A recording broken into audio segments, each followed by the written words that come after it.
सुनील सोनवणे साहेब. सुनील सोनवणे साहेब हे राज्यमंत्री साहित्य अकादमीचे कार्याध्यक्ष आहेत.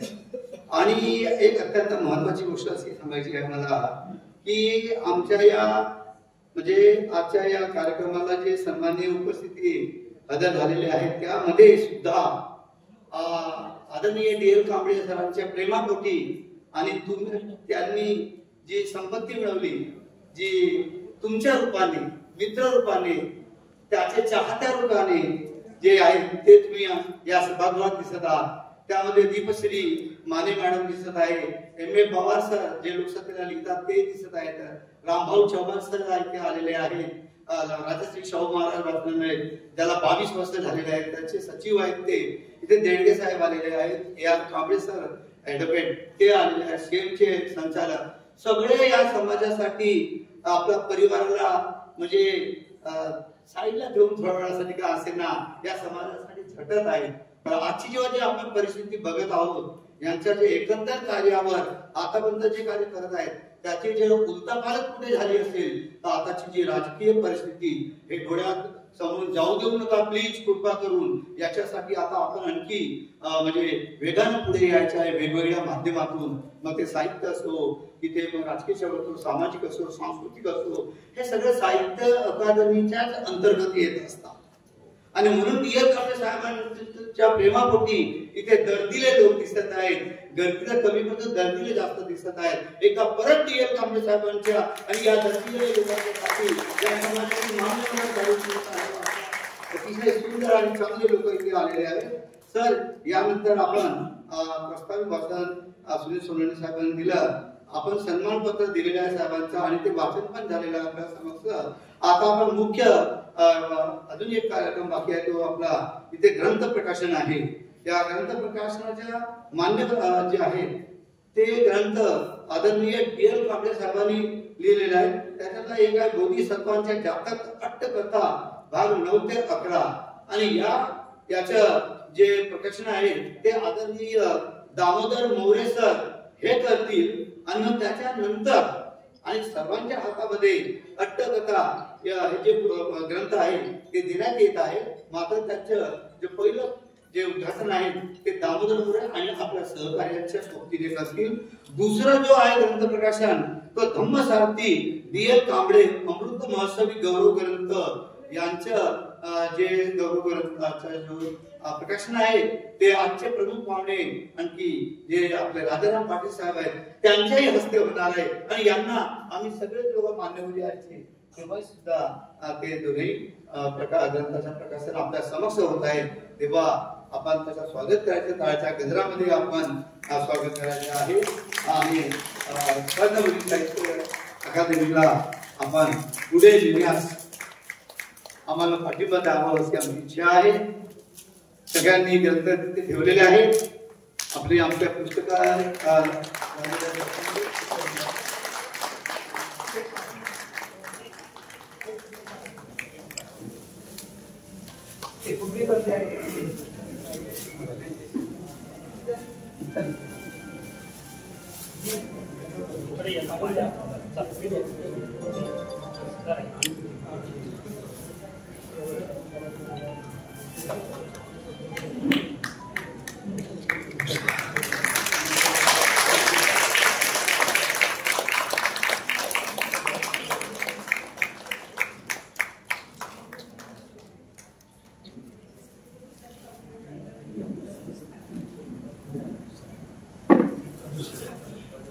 त्यानंतर आपण बोधिसत्वाच्या जातक अट्टकथा भाग 9 ते निदान ज्या कथा आहे त्याच्या ग्रंथ प्रकाशन झालेलं आहे आदरणीय दामोदर मोरे साहेबांच्या हस्ते आणि सर्वांच्या मान्यतेनुसार. आणि धम्मसारथी डी.एल. कांबळे अमृत महोत्सव गौरव ग्रंथ प्रांतपती साहित्य अकादमीने प्रकाशित केलेला आहे. यापूर्वी मागे 2 वर्षांपूर्वी आम्ही आदरणीय निरंजन पाटील साहेब की ज्यांचे 75 वर्ष झाले होते तर त्यांच्या निमित्ताने आपण निरंजन पाटील यांच्यावर सुद्धा गौरव ग्रंथ लिहिलेला आहे. हे चांगलं फायदा प्रथमपदी साहित्य अकादमीने दिलेला आहे.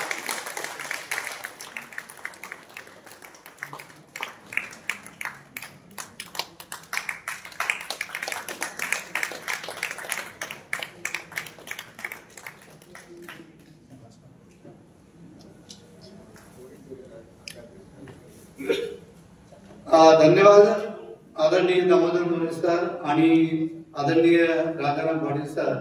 आपल्या दोघांच्याही हस्ते अत्यंत महत्वाच्या ग्रंथाच्या प्रकाशात या सभागृहामध्ये प्रेक्षकांच्या समोर श्रोत्यांच्या समोर झाले.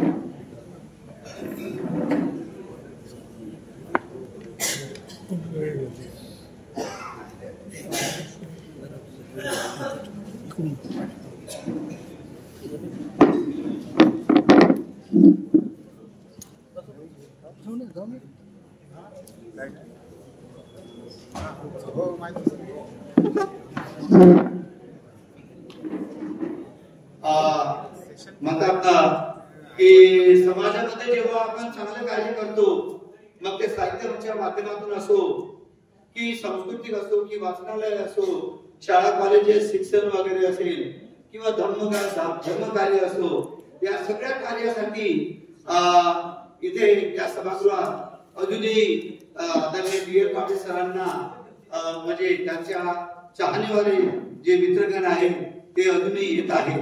आणि याच्यात एक आणखी एक की आपण चित्रपट सृष्टीमध्ये फार मागे आहोत. फक्त एक सोडलं तर आपले नागराज मंजुळे यांनी, आणि त्यावेळेस हे संगीतकार जे होते आपले नागपूरचे, त्यांना जे सोडलं तर बाकी इतर लोकांनी या फिल्म सृष्टीमध्ये प्रवेश केलेला नाही. इथे एक आजच्या निमित्ताने तुम्हाला एक गुड न्यूज देत आहोत आणि तुम्हाला माहित होईल. तर ऍडव्होकेट राज मिसाळ, कल्याण फौजदारी वकील, बार संघटनेचे आजीवन सभासद, तसेच मुख्य भूमिका असलेला सहनिर्माता असलेला यांचा आगामी चित्रपट, मराठी चित्रपट वेरा फिल्म्स निमित्त उत्त भावनांचा उद्रेक, उत्त नावाचा सिनेमा ज्यांनी काढला त्यांचे हिरो इथे आलेले आहेत. ते आणि त्यांचे वडील इथे आलेले आहेत. या अतिशय चांगल्या सोहळ्यामध्ये आणखीच माहिती मी तुम्हाला देत आहोत की आपल्या लक्षात असावी. तर वेरा फिल्म्स निमित्त उत्त भावनांचा उद्रेक येत्या 21 नोव्हेंबर म्हणजे पुढील महिन्यात संपूर्ण महाराष्ट्रात प्रदर्शित होत आहे. आतापर्यंत या चित्रपटाने आंतरराष्ट्रीय पातळीवर 18 पुरस्कार प्राप्त केलेले आहेत व 6 राष्ट्रीय पुरस्कार केलेले आहेत. 6 राष्ट्रीय पुरस्कार प्राप्त केलेले आहे. सिने विश्वातला सुप्रसिद्ध 5 आंतरराष्ट्रीय फिल्म फेस्टिवल मध्ये ही भूत हा चित्रपट कौतुकास पात्र ठरलेला आहे. आज ते आपल्या बरोबर आहेत. त्यांना मी मंचावर बोलवण्याची विनंती करतो. प्रमुख पाहुण्यांच्या हस्ते चित्रपटाच्या पोस्टरचे अनावरण करण्याबाबत विषय सामाजिक विषयावर भाष्य करणारा व समाज प्रबोधन करणारा चित्रपट आहे.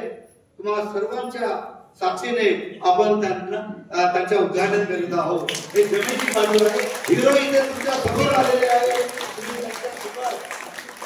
नंतर तुम्ही त्यांना भेटू शकता. सर्वांना जय भीम.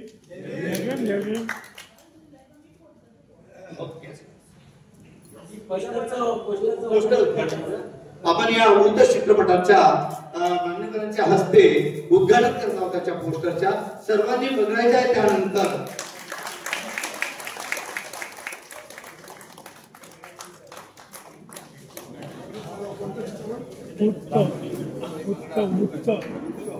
बघा नाव लिहिलंय.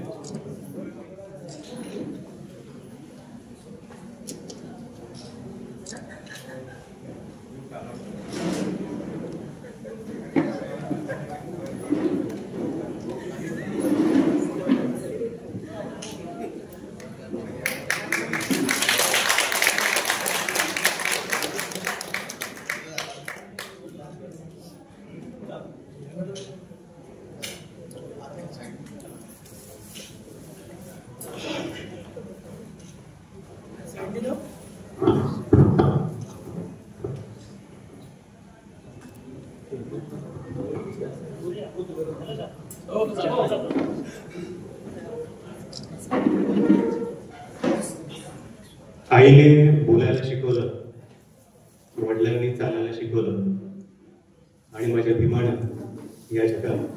स्वाभिमानानं जगायला शिकवलं.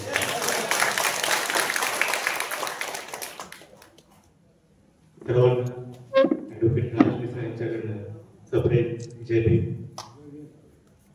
सन्माननीय व्यासपीठ आणि जमलेले माझ्या बंधू आणि भगिनींनो, मित्रांनो,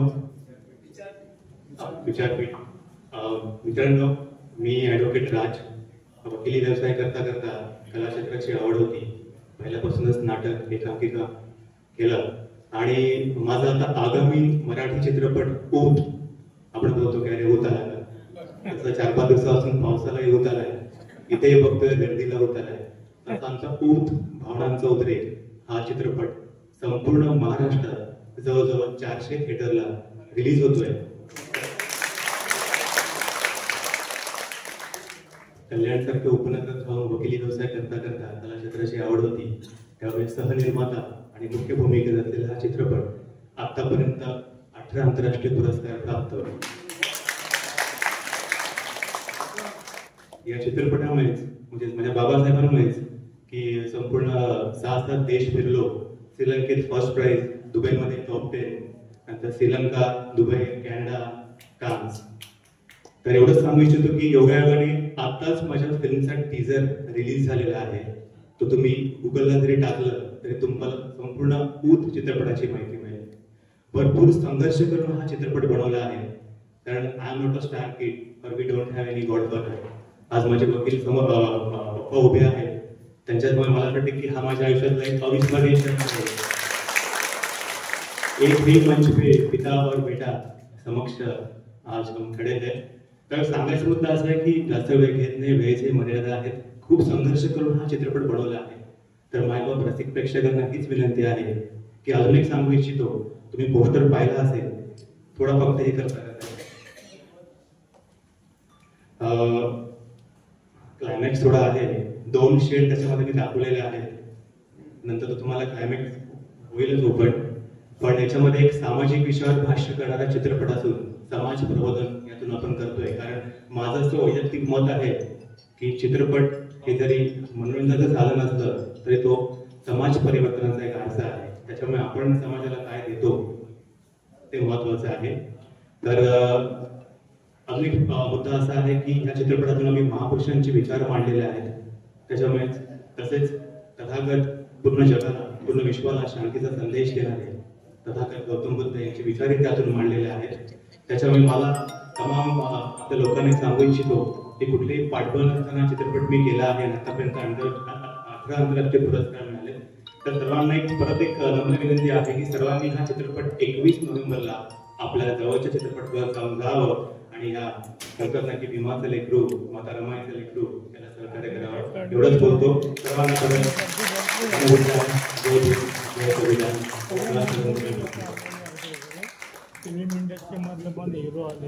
धन्यवाद ॲडव्होकेट राज.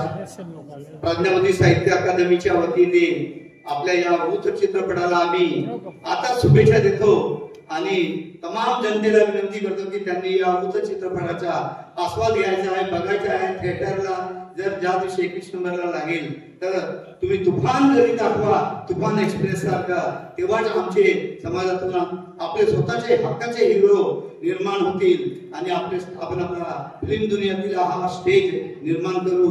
ज्याप्रमाणे नाट्य क्षेत्रात प्रमाणात गजवी किंवा दत्ता गायकवाड किंवा अनेक लोकांनी आपलं नाव लौकिक केला, चित्रपट सृष्टीत केला, धर्मकार्यात DL कांबळे, सुनील आपले सोनवणे, साहित्य याच्यामध्ये हे सगळे मोठे मान्यवर आपल्या समाजामध्ये आहेत असताना आपण याचं कौतुक करायला पाहिजे आणि सगळ्या कार्यक्रमाला गतीने यायला पाहिजे. तरच समाज हा जिवंत राहील. आणि या परत एकदा मी ॲडव्होकेट प्रकाश राज आणि त्यांच्या वडिलांचं इथे मी गौरव करतो आहे. त्यांना मी शुभेच्छा देतो आहे की त्यांचा सिनेमा व्यवस्थित चालणार आहे. तमाम लोक त्याला साथ देतील आपल्याला आणि आम्ही आमचा प्रचार करू. या ठिकाणी जे व्हिडिओ शूटिंग घेत आहेत आमच्या कार्यक्रमाचे ते आयुष्यमान पत्रकार चंद्रकांत सोनवणे. आपणास माहीत नाही काय झालं तर ट्रेजेडी. आजच्या सरकारच्या यादीत आणि कालपासून त्यांच्या व्हॉट्सअप ग्रुपवरचे सगळे व्हॉट्सअपचे अत्यंत महत्वाच्या माहिती आणि रील आणि सगळे ते केले ते त्यांनी डिसअपिअर करून टाकलं होतं. सगळं खोलून टाकलं, सगळं गुप्त करून टाकला होता. आता मी जेव्हा विचारलं सोनवणे साहेबांना तर आज सकाळच्या दरम्यान त्यांच्या व्हॉट्सअपवर त्यांना हे व्हॉट्सअपची त्याची महत्वाची माहिती दिसत आहे. आम्हाला तर ही भीती वाटत आहे की आजच्या या कार्यक्रमाचं ते जे म्हणजे संकलन करत आहेत ते व्हिडिओ शूटिंग घेत आहेत, कदाचित उद्याचा काय होईल म्हणून तुम्ही तुमच्या मोबाईल मध्ये सुद्धा घेऊन ठेवा. काही ग्रुप दिसतात आजचे सरकार. ठीक आहे सर, आपण आता वळूया ग्रंथ प्रकाशनाकडे आणि मान्यवरांचे असं ते झालेलं आहे. यानंतर आपण मान्यवरांचे जे भाषणे आहेत ते विचारायला आजच्या कार्यक्रमाच्या निमित्ताने ते आपण तोबा गर्दी केला इथे आणि त्या निमित्त आपण इथे सर्वप्रथम मी पाचारण करत आहोत की महाराष्ट्रातील नव्हेच तर देशातील भारत देशातील एकमेव आणि चांगले साहित्यिक ज्यांनी मराठीमध्ये लेखन केलेलं आहे, कालांतरानं त्यांनी हिंदीमध्ये सुद्धा लेखन केलेलं आहे आणि हिंदीमध्ये त्यांनी काव्य लेखन, कादंबरी लेखन असं ते त्यांच्याशी फारसं बोलायचं नाही, कारण तुम्ही संपूर्ण कल्याणचे लोक, मुंबईचे लोक, महाराष्ट्रातील विदर्भातील लोक आणि आता उत्तरेतील लोक त्यांना म्हणजे मानतात, जाणतात, वाचतात असे आमचे आदरणीय आणि जे चित्रकला पाण्यावर करतात. एक गुप्त त्यांचं गुण, पाण्यावर त्यांनी चित्रकला करीत असतात असा एक आमचे आदरणीय प्राध्यापक दामोदर मोरे सर यांना मी विनंती करतो आहे की त्यांनी आजच्या या सत्कार समारंभ निमित्त, अमृत महोत्सव निमित्त आदरणीय डी.एल. कांबळे आणि त्यांचे संबंध आणि सामाजिक भूमिका याच्यावर त्यांनी भाष्य करावे आणि त्यांना अभिप्रेत असलेलं भाषण त्यांनी द्यावे.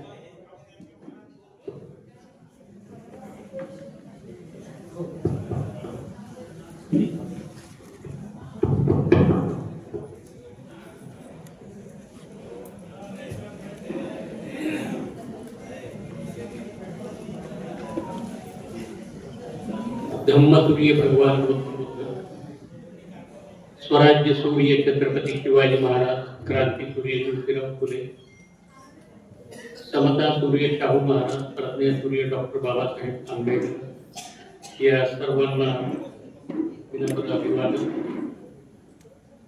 आजच्या कार्यक्रमाचे अध्यक्ष आयुष्यमान पाटील आणि या ठिकाणी प्रमुख पाहुणे म्हणून उपस्थित असलेले अतिशय चांगल्या पद्धतीने समाजकार्य करणारे आयुष्यमान राजाराम पाटील साहेब, त्याच्यानंतर उत्सवमूर्ती आयुष्यमान डी.एल. कांबळे साहेब, चंद्रशेखर भारती लेखक आहेत ते सुनील सोनवणे आणि सुंदर सूत्रसंचालन करणारे युवराज मैत्रा, या आनंद सोहळ्याला उपस्थित असलेले महाराष्ट्रातील कवी आयुष्यमान शिवाई गोरे, त्याच्यानंतर एन.एस. भालेराव आहेत, कवी शुक्राचार्य गायकवाड आहेत, दीपश्री बलखंडे मॅडम आहेत, बलखंडे साहेब आहेत, किती नावं घ्यावी, अनेक परिचित चेहरे या ठिकाणी दिसत आहेत. मी म्हणालो त्याप्रमाणे हा आनंदोत्सवच आहे. आनंदाचे डोही, आनंद तरंग, आनंदाची अंग, आनंदाचे या आनंदाला थोडं गारगोट आमच्या वहिनींच्या तब्येत ठीक नसल्यामुळे लागलेले उल्लेख झालेला आहे त्याचा. मित्रहो, टेलिफोन मध्ये मोठ्या पदावर, अधिकारी पदावर असलेला माणूस पण तो वाङ्मयाच्या क्षेत्रात प्रवेश करतो, ही गोष्ट अभावाने आढळते. याचं एक पूर्वीच उदाहरण आहे.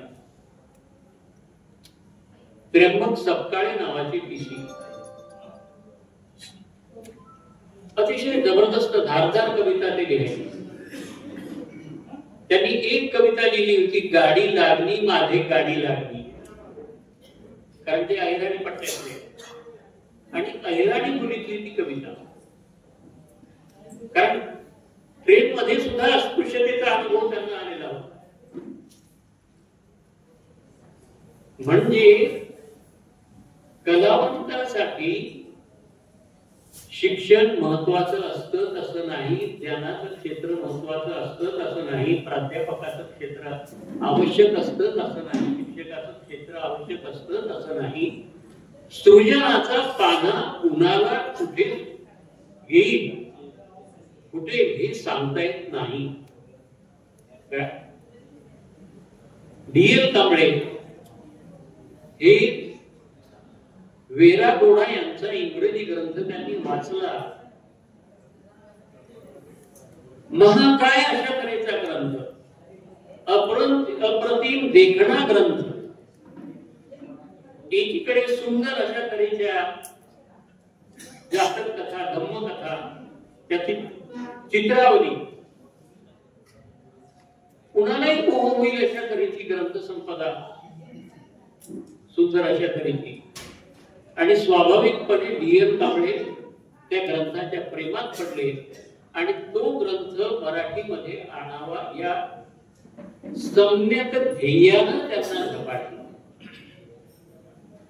मग त्यांनी तो संकल्प केला, सम्यक संकल्प, आणि तो सम्यक संकल्प आज सिद्धीस गेलेला आहे. कारण त्या 11व्या खंडाच्या निदान अष्टकथांचं आज प्रकाशन होत आहे.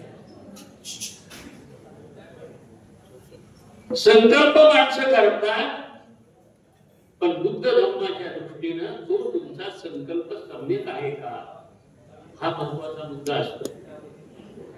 आणि त्यांचा जातक कथा, अष्टकथांचा त्यांनी केलेला सम्यक संकल्प, धम्म गाथा, गाथा आणि कथाचा त्यांनी केलेला अनुवाद करून प्रकाशित करण्याचा त्यांनी केलेला सम्यक संकल्प, हे दोन्ही सिद्धीच नेले. आणि कसे सिद्धीच नेले? मरणावर मात करून सिद्धीच नेले, दुःखावर मात करून सिद्धीच नेले. कोरोना घेऊन जायला आला तेव्हा जणू त्यांच्या मनाची ठणक त्यांना म्हणाली की अरे थांब, अजून खंड काही बाकी आहे,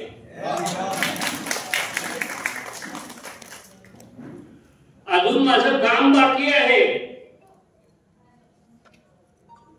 आणि त्यांनी आधी केलेली कर्म असतील, कोणतं तरी पुण्य फळाला आलं असेल, त्याच्यावर त्यांनी मात केली. प्रचंड जिद्द, तो जो संकल्प होता, ती जी इच्छाशक्ती होती, ते जे अधिष्ठानाचं बळ होतं, त्यांनी त्यांना मानसिक बळ दिलं असेल. त्या व्हेंटिलेटरवर असताना, लक्षात घ्या, व्हेंटिलेटरवर असताना विपश्यनेनं ते त्यांना बळ दिलं असेल. बरं, विपश्यना या माणसाने किती केली असावी? 336 दिवस विपश्यना केली, 18 शिबिरं केलेली आहे. आणि ती कशी? 45 दिवसांची 3 शिबिरं केलेली आहे, 30 दिवसांची 2 शिबिरं केलेली आहे, 20 दिवसांची 2 शिबिरं केलेली आहे, 10 दिवसांची 8 शिबिरं केलेली आहे, 7 दिवसांची 3 शिबिरं केलेली आहे. आणि विपश्यना केंद्रावर 2 वेळा त्यांनी सेवा दिली. तुम्ही दाखवा महाराष्ट्रातला दुसरा माणूस मला एवढं काम करणार.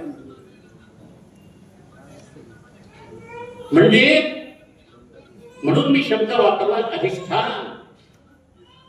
तो धम्माचा शब्द आहे म्हणून वापरलेला आहे, मी वापरत नाही शब्द. म्हणजे तुकारामाने जे म्हटलेलं आहे की तुका म्हणे धरा आहे मूळचा खरा, त्याचा प्रत्येक डी.एल. कांबळे यांच्या व्यक्तिमत्वात आपल्याला येतो.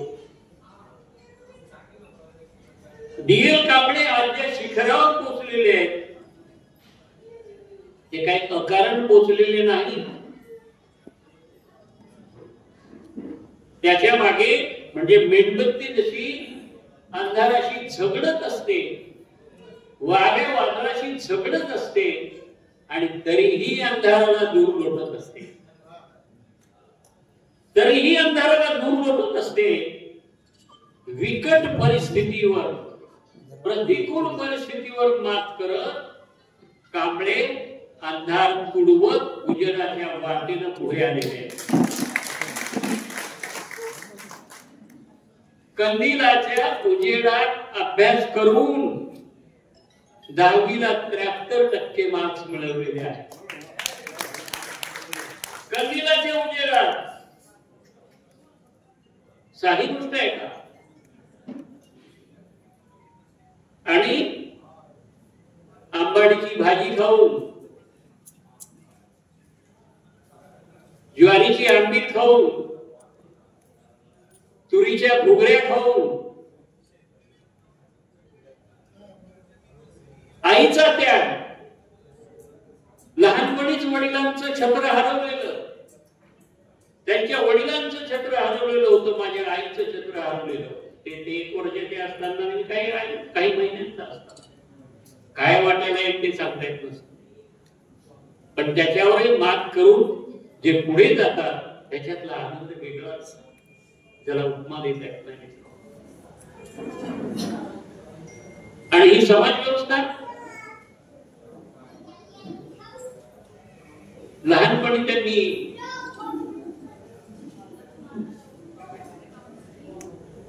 एका बैलगाडीतून लाऊडस्पीकरवर काही घोषणा ऐकल्या की लग्नाला जाण्याविषयी, चला तुम्ही लग्नाला, अशा तऱ्हेचा काहीतरी उद्घोष सुरू होता त्याच्यामध्ये.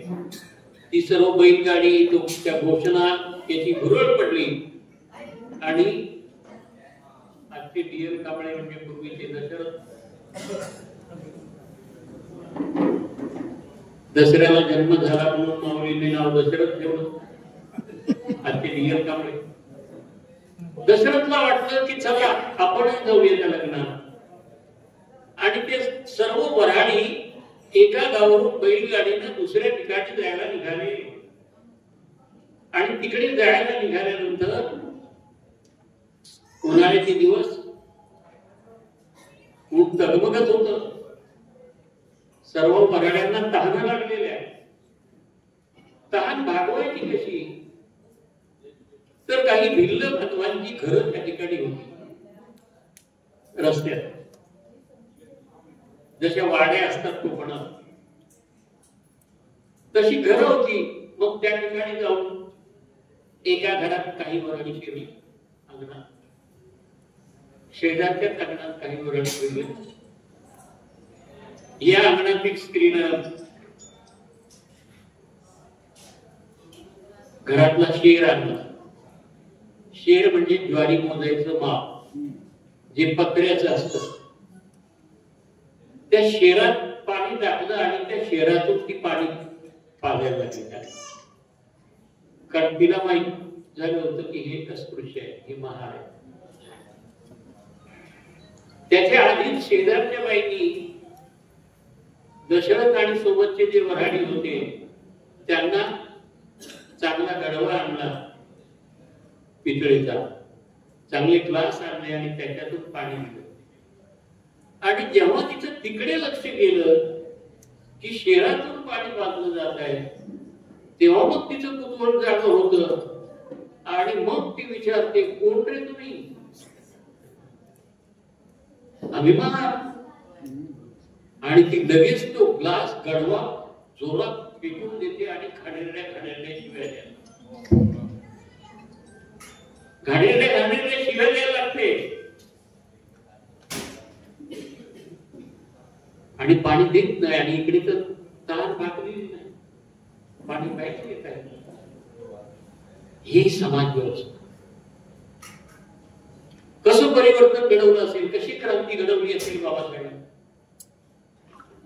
पण मग हे गयावया करायला लागले, विनंती करायला लागले की अशा रजळत्या उन्हात आम्ही पाण्यासाठी जायचं कुठे? आमचा काय देऊन तुम्ही विचारलं नाही, आम्ही सांगितलं नाही, आम्हाला तहान लागलेलं. आणि मग तिला दया आली. मग हे म्हणाले की ठीक आहे, तुमच्या भांड्यातून नको, आम्हाला दुरून तर पाणी द्या.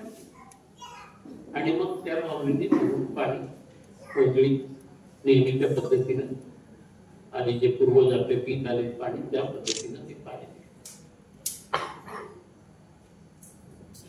हे जे दृश्य आहे ना, मला जेव्हा मुंबई दूरदर्शनला सांगितलं होतं की बाबासाहेब आंबेडकरांवर डॉक्युमेंटरी फिल्म बनवायची आहे आणि तुम्ही त्याचं स्क्रिप्ट लिहा,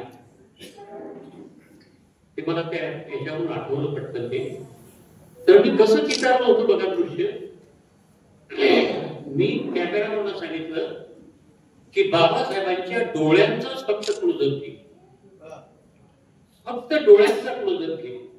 मग स्क्रीनवर डोळे आले काही सेकंद की लगेच मग मी शॉट कोणता दाखवला, दुरून पाणी पिण्याचा. म्हणजे बाबासाहेबांचे डोळे पाहत आहेत ते की दुरून पाणी पाजलं जात आहे. लगेच बाबासाहेबांचा क्लोजअप येतो डोळ्यांचा आणि लगेच मी दृश्य टाकलं की एक वाहन ती हातगाडी ओढतोय. लगेच मी दृश्य तिसरं टाकलं की विहीर बाटवली म्हणून त्या अस्पृश्याला मारहाण होते आहे आणि लगेच बाबासाहेबांच्या डोळ्यांचा क्लोजअप टाकला आणि भाष्य त्याच्यावर काहीच नव्हतं. भगू शिंदे नावाचे मोठे लेखक औरंगाबादचे कवी, आई नावाची कविता त्यांची अभ्यासक्रमात झाली. ते म्हणाले, दामोदर अरे तू 5 मिनिट डॉक्युमेंटरी बिना कॉमेंटरीची दिली रे, तुला मिठी मारायची वाटते. किती मिठी न बोलता बोलकं केलं. तर हे आमच्या वाट्याला आलं होतं आणि हे दशरथ कांबळेंच्या बालपणात अस्पृश्यतेचे हे झटके. याच बालपणची घटना काय बघा. पाण्यावरून पाणी काय घटना आहे. 6 डिसेंबर 1956 साली प्रज्ञा सूर्य नावाचा महापुरुष सूर्य मावळला आणि काय घडलं, सर्वांच्या डोळ्यातून घळघळाट व्हायला लागली, घळघळाट व्हायला लागली. तुम्हा सर्वांना माहिती आहे की ज्याला त्याला वाटलं की आता मिळेल ते वाहन पकडून कुठे गेलं पाहिजे, मुंबईला गेलं पाहिजे. बाबासाहेब आंबेडकरांच्या आमच्या लाडक्या काळजाच्या घराच्या अंत्ययात्रेला उपस्थित राहिलं पाहिजे असं प्रत्येकाला वाटायला लागलं. आणि ती आठवण एक आहे आमच्या मोरे आईची, माझ्या मानलेल्या आईची. तिला नेमकाच प्रकाश 1 महिन्याचा होता आणि ही बातमी आली.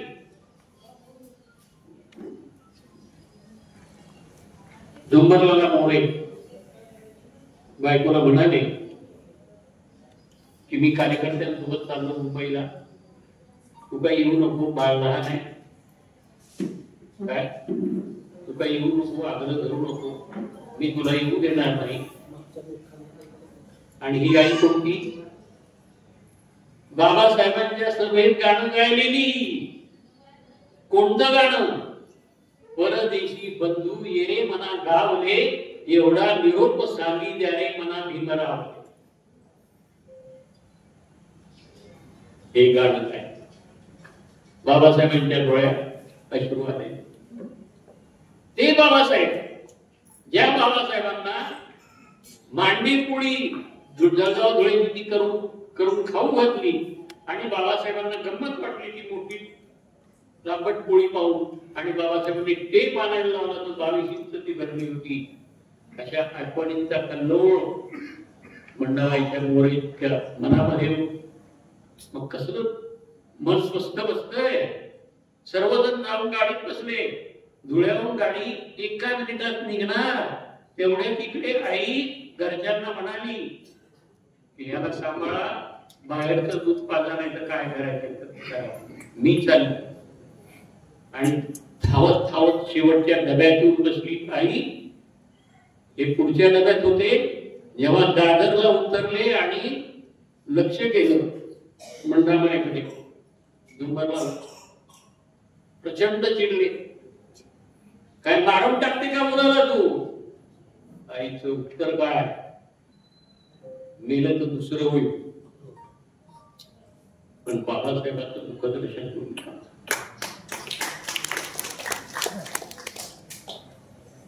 हे झाल्यानंतर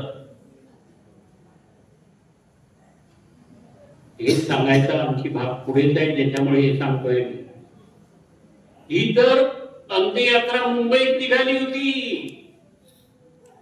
पण देशाला माहित नाही. मी काही वर्षापूर्वी याच्यावर लेख लिहिला होता, दिल्लीच्या एका अंकात लेख लिहिला होता, लखनौच्या एका अंकात लेख लिहिला होता. काय होता? बाबासाहेब आंबेडकर यांच्या 2 अंत्ययात्रा. ही दुसरी अंत्ययात्रा कुठे निघाली होती बाबासाहेब आंबेडकरांनी?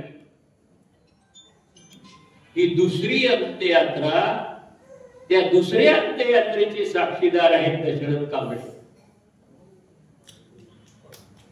ते सहज एकदा गमतीनं बोलता बोलता विषय निघाला गमतीनं बरोबर शब्द वापरला मी. गप्पा आमच्या सुरू असताना विषय निघाला आणि ते सहज मला बोलून गेले होते. मी ते नेमकेपणानं पकडलं आणि ते चित्रदर्शी शैलीत त्याची मांडणी केली. काय घडलं? प्रत्येकाला वाटायला लागलं की अंत्ययात्रेला आपण मुंबईला गेलं पाहिजे, पण खिशात खुळखुळ पडते, पैसे कुठे, जायचं कसं? मग एका माणसाच्या डोक्यात भन्नाट आयडिया आली की अरे आपण आपल्या मेसनमेटा गावातच अंत्ययात्रा करूया बाबासाहेबांची. किती भन्नाट आयडिया. दुःखावरही मात कशी करता येईल बघा. आणि मग त्याच्या त्या मेसनमेटा गावचे 5-6 लोक अवतीभोवतीची जी गावं आहेत आसपासची, त्या सर्व गावी फिरले आणि त्यांनी सांगितलं की उद्या बाबासाहेब आंबेडकरांची अंत्ययात्रा आपल्याला काढायची आहे आणि ही अंत्ययात्रा मेसनमेटा गावातून फिरून आपल्या सर्व गावांमध्ये अवतीभोवतीच्या गावामध्ये फिरून संध्याकाळच्या वेळेला मेसनमेटा गावच्या टेकडीवर त्या ठिकाणी बाबासाहेबांचा अंत्यविधी आपल्याला करायचा आहे. आणि काय घडलं मग? अंत्ययात्रेला सर्वात महत्वाची गोष्ट काय? फिरणी तयार केली, बाबासाहेबांचा पुतळा तयार केला आणि डोक्याच्या ठिकाणी भोपळ्याला कापड बांधलं आणि ते जणू काही बाबासाहेब आंबेडकरांचं डोकं. आणि अंत्ययात्रा कशी निघाली? बुद्धं शरणं गच्छामि, धम्मं शरणं गच्छामि, संघं शरणं गच्छामि, फुलं टाकत अशा तऱ्हेची अंत्ययात्रा. ढसा बाया माणसं रडत होती, मुलं रडत होती. बाया अंत्ययात्रेत, वृद्ध लहान मुलं अंत्ययात्रेत. दशरथचं वय 5-7 वर्ष. कुतूहल की आहे हे काय मग हे काय निघाले? तर काय म्हणते, अरे बाबासाहेबांची अंत्ययात्रा आहे. मग दशरथ विचारलं की बाबासाहेब तर दिसत नाही तिथे. बालबुद्धीला स्वाभाविक निर्माण होणारे जे प्रश्न आहेत ते त्यांनी त्या ठिकाणी विचारलेले आहेत, लक्षात घ्या. आणि ती अशी अंत्ययात्रा, रडत बाबासाहेब अमर रहे जब तक सूरज चांद रहेगा, बाबा तेरा नाम रहेगा, अशा तऱ्हेच्या घोषणा देत देत ही अंत्ययात्रा अनेक गावातून फिरत कुठे आली? त्या मासनबेटाच्या टेकडीवर आली 5-5:30च्या सुमारास. आणि त्या ठिकाणी त्या शिर्डीला अग्नी देण्यात आला, बाबासाहेबांना अग्नी देण्यात आला आणि प्रचंड परत हंबरडा फोडला गेला.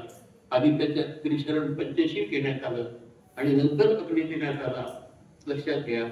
आणि आज त्या टेकडीवर एक बुद्ध विहार उभा आहे. आहे का जगातला एकतरी महापुरुष की ज्याच्या 2 अंत्ययात्रा निघाल्या होत्या? म्हणजे जसं बुद्धाच्या संदर्भात म्हणता येतं की जगातला एकतरी महापुरुष असा आहे का की ज्याचा जन्म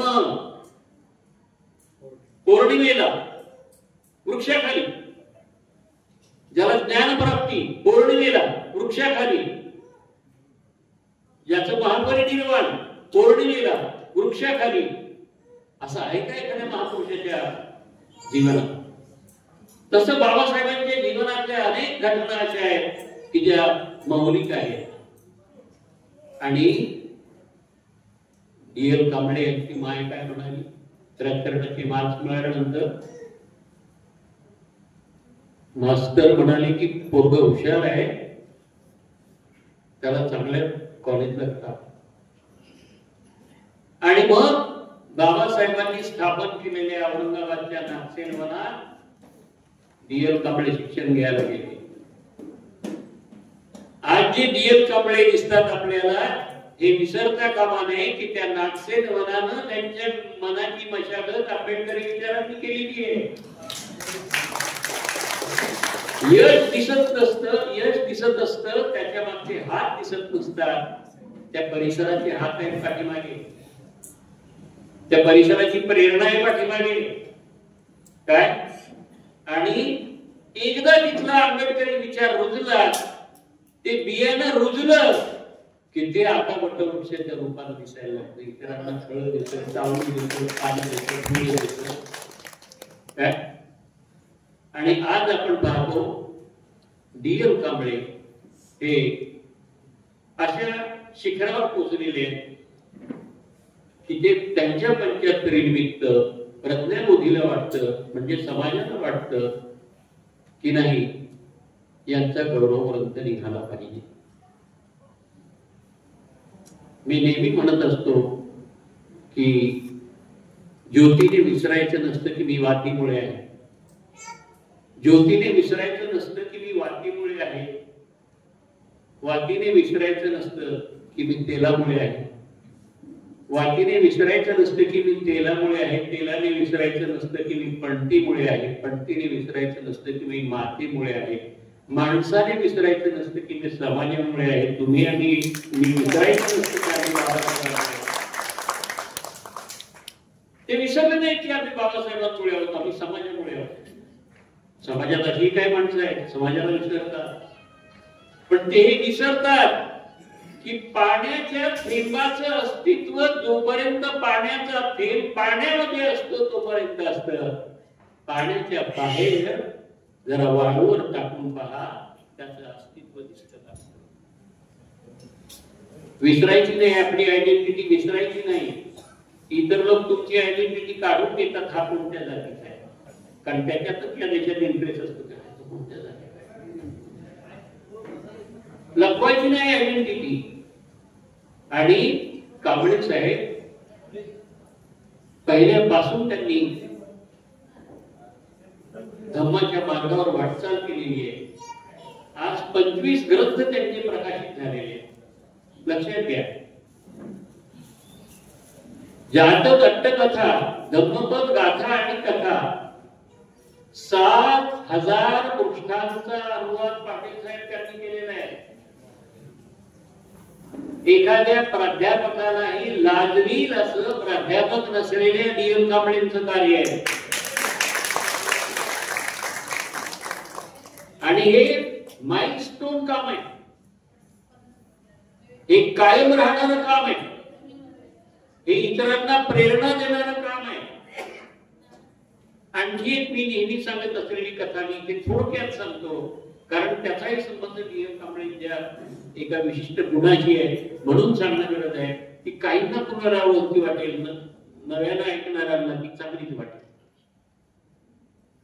जपानचे भिक्षू भारतातून काही साहित्य गेलं आणि त्यांना वाटतं की जपानी भाषेत अनुवाद करावा. बरीच वर्ष त्यांनी अनुवाद केला त्या गाथांचा आणि ते प्रकाशित करावं असं त्यांना वाटलं, पण भरपूर पैसे लागत होते. मग ते पैसा गोळा करत करत गेले. 10 वर्ष पैसा गोळा करायला लागली आणि पैसा गोळा झाला आता प्रकाशित करायचं पुस्तक, म्हणजे छापायला सुरुवात करायची. काय घडलं? मोठा दुष्काळ पडला. माणसं भुकेली मरायला लागली. बालकांची तडफड, माणसांची तडफड ती पाहवली नाही भक्तीजींना. आणि भक्तीजींनी काय केलं?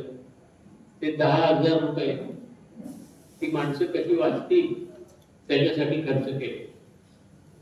परत ध्येय तर केलेलं, सम्यक संकल्प तर केलेलाच आहे, ते प्रकाशित करायचे.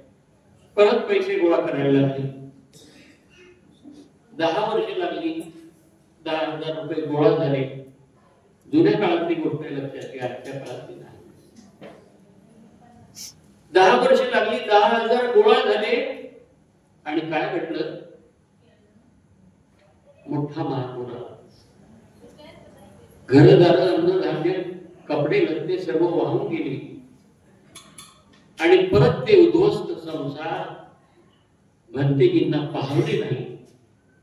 आणि परत त्यांनी ते 10,000 ते अश्रू पुसण्यासाठी त्याचा वापर केला. परत ध्येय मला दुसरी घ्यायला लागलं, संकल्प सिद्धीश न्यायचा. परत 10,000 गोळा केले. 10 वर्ष त्याच्यात गेली. 30 वर्ष जवळजवळ. यावेळेस काही घडलं नाही. आणि ते पुस्तक व्यवस्थित छापलं गेलं आणि त्याचा प्रकाशन समारंभ होता.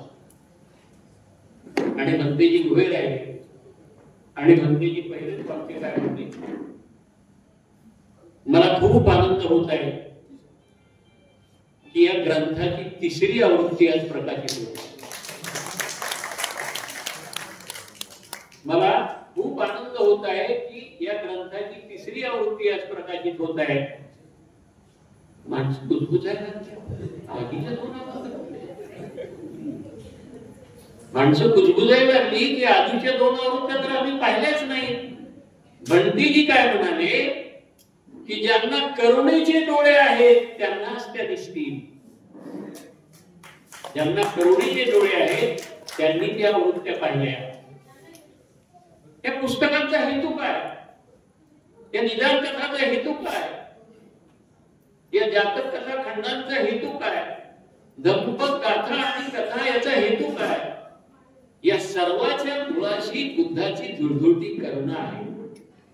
ती करुणा जर तुमच्या वर्तनातून धुळधुळत नसेल तर तुमच्या धर्माच्या कार्याला काहीही अर्थ नाही मित्र, काहीही अर्थ नाही.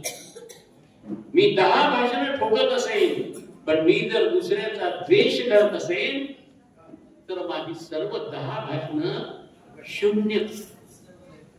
मला अधिकारच नाही की 10 भाषणं करायला. माझ्या मनाच्या तळापर्यंत कुठलाही विकार नसला पाहिजे. आणि हीच तर विपश्यना आहे. मी मला शुद्ध करत नेणं, काय मी मला नितळ करत नेणं, हीच तर विपश्यना आहे. पण ती आकरणाच्या पातळीवर असून उपयोग नाही. ती आकरणाच्या पातळीवरून वर्तनाच्या पातळीवर जेव्हा पोहोचेल तेव्हा त्याचं साध्य, तेव्हा त्याची मधुर फळं आपल्याला टाकायला मिळतात. आणि मी तर सांगितलं 336 दिवस डी.एल. कांबळे यांनी विपश्यना केलेली आहे आणि त्यांचं मन नितळ झऱ्यासारखं आहे. रागावताना पाहिले का कधी तुम्ही? या पुस्तकात काही मी लिहिले काय? या पुस्तकात काही मी लिहिले की आम्ही रागावताना त्यांना पाहिलं नाही. खरं म्हणजे बोलावं तेवढं कमी आहे. या पुस्तकामध्ये अनेक सुंदर सुंदर लेख आहेत. भालेरावांचा लेख आहे, अप्रतिम लेख आहे. काय न्यायमूर्ती वैद्यांचा लेख आहे, सुनील सोनवणेंचा लेख आहे, अनेक लेख आहेत. बघा आता नुसतं शीर्षक जरी वाचलं आपण तरी त्या शीर्षकातून देखील आपल्याला डी.एल. कांबळे यांच्या व्यक्तिमत्वाचा एखादा तरी पैलू आपल्याला दिसल्याशिवाय राहत नाही. मी माझ्या लेखाचं शीर्षक दिलेलं आहे, धम्माची तहान भागविणारे धम्मधर. आता एवढे 11 खंड, धम्मपद गाथा कथांचे 7 खंड आणि इतर पुस्तकं एकूण 25 पुस्तकं, म्हणजे ते तुमची आमची धम्माची तहान भागवतात की नाही?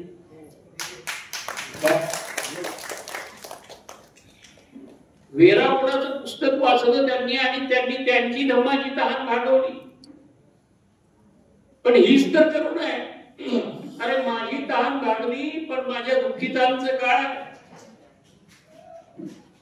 मला ज्ञान प्राप्ती झाली, मला संबोधी प्राप्त झाली, पण या विश्वाच्या दुःखितांचं काय? ते दुःख दूर मला केलं पाहिजे, त्या दुःखातून त्यांची मुक्ती मला केली पाहिजे असं भगवंतांना वाटलं. आणि मग ते चरक भिक्कवे चारिकम अशा दीक्षा द्यायला निघाले. काय म्हणून ती गोष्ट अतिशय महत्वाची. अनिल वैद्यांनी एका चांगला शब्द वापरलाय त्यांना की बौद्ध धम्म साहित्यातील दीपस्तंभ. किती सर्व उपमा दिलेली आहे बघा. पुस्तकाचं शीर्षकच आहे धम्मसारथी. धर्मा कांबळे यांनी तो शब्द वापरलेला आहे, बरोबर ना? हा, फार छान शब्द वापरलेला आहे कवितेतून त्यांच्या, धम्मसारथी. आणि तेच शीर्षक या पुस्तकाला दिलेलं आहे. मी धम्मधर असं त्यांना म्हटलेलं आहे. जो धम्म धारण करतो, धम्म धारण करणं सोपी गोष्ट नाही. धम्म धारण करणं सोपी गोष्ट नाही. अनिल वसवंत या ठिकाणी आलेले. कशी सोपी गोष्ट नाही?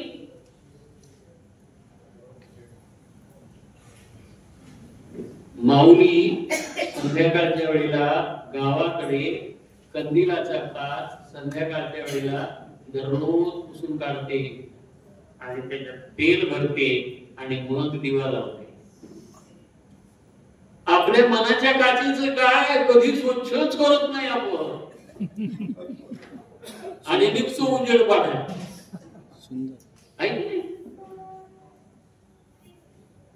अपने मन का कमरा भी कभी कभी साफ किया करो.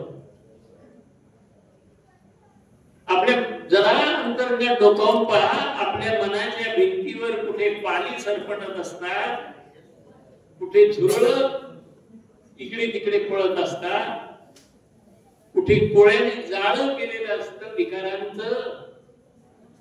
जरा आपल्यात आपण पाहायला शिकलं पाहिजे आणि तेव्हा कुठे त्या धम्मधर पर्यंत आपल्याला पोहोचता येतं.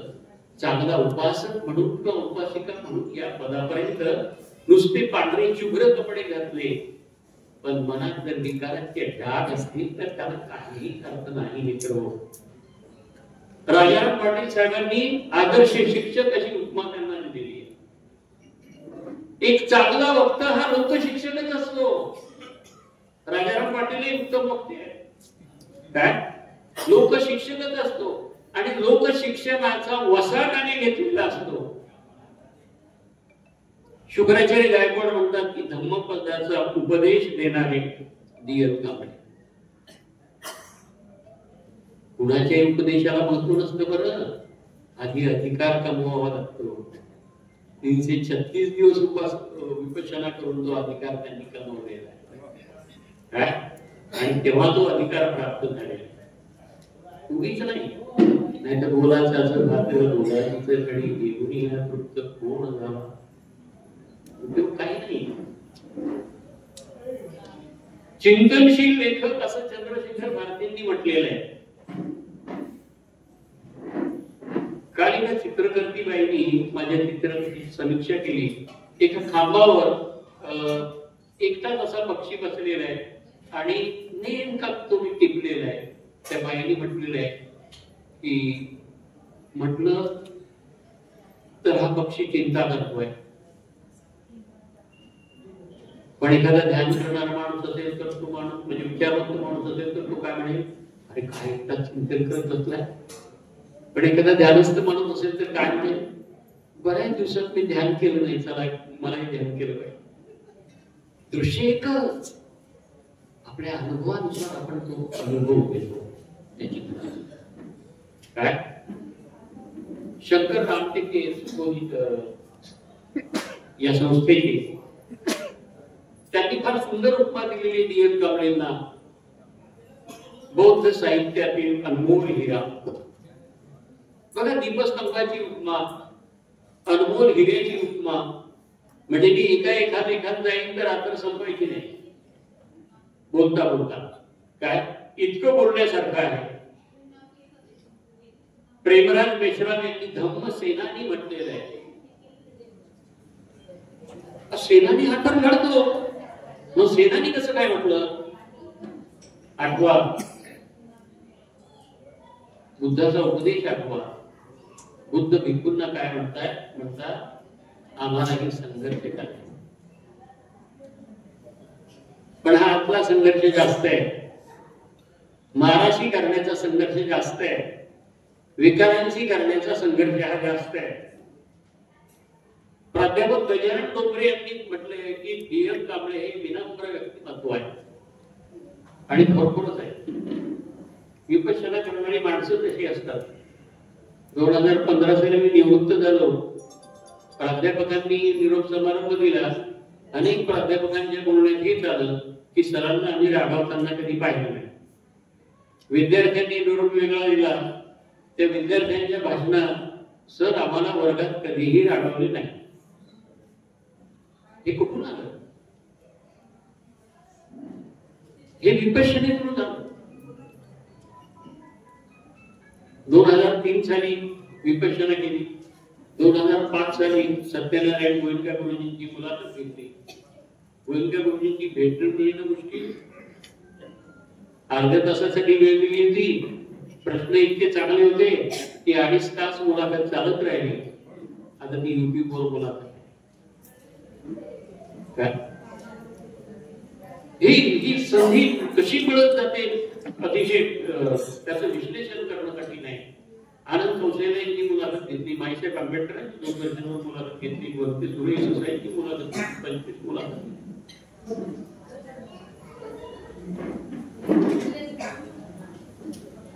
परिवाराचे आधारस्तंभ डी.एल. कांबळे नूतन दैवलेखनी. लक्षात घ्या, हा शब्द, हे वाक्य फार महत्वाचं आहे. अहो, बाहेर तुम्ही तीर माराल हो, पण घरी काय? लक्षात आलं? म्हणजे ज्याला स्वतःचंही भलं करता आलं पाहिजे आणि इतरांचंही भलं करता आलं पाहिजे अशी काही माणसं असतात. काही इतरांचं भलं करतात, स्वतःचं वाटोळं अशी काही माणसं असतात. तिची बुद्धाने 4 प्रकारची माणसं सांगितलेली आहेत ना.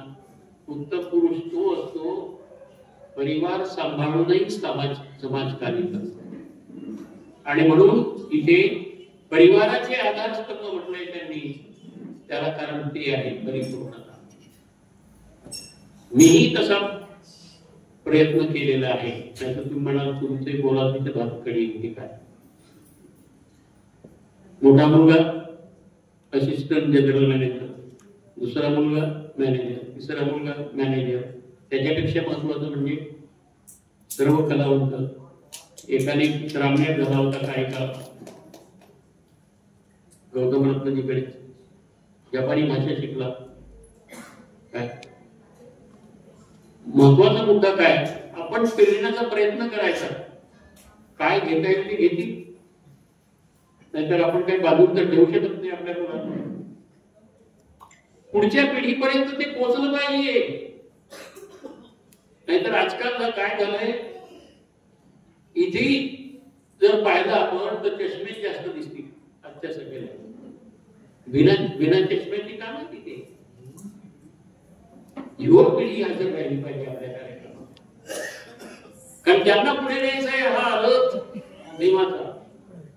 काय प्रवर्तक विचारांचे डी.एल. कांबळे, धम्मप्रचारक आयुष्यमान डी.एल. कांबळे. होय होय, अत्तदीप भाऊ पुरस्कर्ते नारायण कांबळे. मित्र हो, डी.एल. कांबळे यांच्या व्यक्तिमत्वाला अनेक पातळ्या आहेत. वाजले किती? 8-5 हा काही जास्त वेळ झालेला नाही.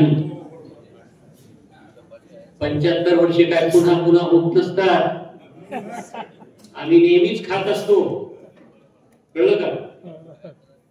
डी.एल. कांबळे यांच्या व्यक्तिमत्वावर अनेकांनी सुंदर कविता लिहिलेल्या आहेत. काय? अनेकांनी सुंदर कविता लिहिलेल्या आहेत. नवनाथ रणखांबे, नवनाथ आज तिथे दिसत नाही, नवनाथ आलं का?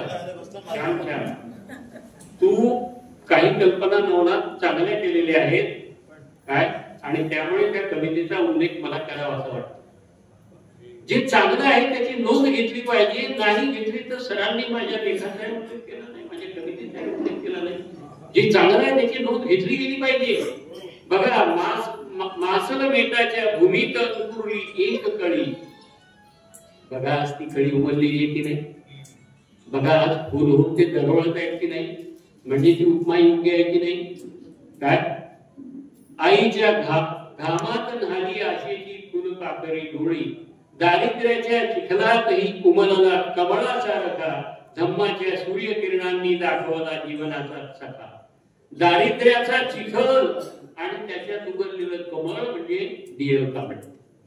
उपमा सुंदर आहे की नाही? आता या चांगल्या गोष्टीचा जर मी उल्लेख केला नसता तर मला झोप आली नसती. लक्षात घ्या, इथे बोलण्याची हौस नाही, हजारो व्याख्यानं देतात, कळलं ना? पण त्या व्यक्तिमत्वाच्या ज्या पाकळ्या आहेत त्या उलगडून दाखवल्या पाहिजे की जबाबदारी आहे, आणि ती जबाबदारीला न्याय दिला पाहिजे आपण. त्याच्यानंतर श्याम भालेराव यांनी देखील सुंदर कविता लिहिलेली आहे, आणि त्यांचं म्हणणं असं आहे की मानवतेचा वारसा ते चालवतात. डी.एल. कांबळे हे नैतिकतेचा दीपस्तंभ आहे. इथे काय सुचवायचं सांगा बरं?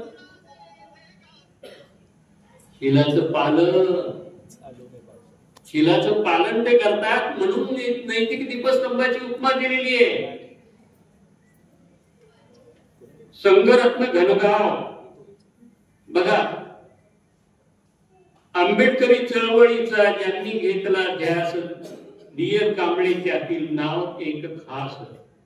आणि कवी दीप यांचं नाव माहित नाही, कधी भेटही झाली नाही, पण त्यांनी रिझर्व मध्ये एक धून कशी आहे बघा, बौद्ध साहित्यिक धम्ममित्र डी.एल. कांबळे नाव, जातक कथा धम्मपद लिहुनी उद्धरिले हे गाव. म्हणजे गावाकडचे त्यांचे साहित्यिक कलावंत त्यांच्या गावाचा उद्धार करत असतात.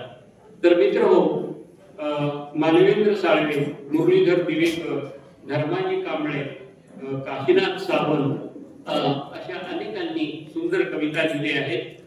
आणि त्या कवितातून एक व्यक्तिमत्वाचं शिल्प डी.एल. कांबळे यांच्या साकार करण्याचा प्रयत्न केलेला आहे. आणखी डी.एल. कांबळे थांबलेले नाही. आता हा 11वा खंड प्रकाशित झाला. आता त्यांनी आणखी एका अत्यंत चांगल्या ग्रंथाचा मराठीत अनुवाद जवळजवळ होत आलेला आहे. पुढे तोही प्रकाशित होणार आहे. मी त्यांच्या वाटचालीसाठी मनपूर्वक शुभेच्छा देतो.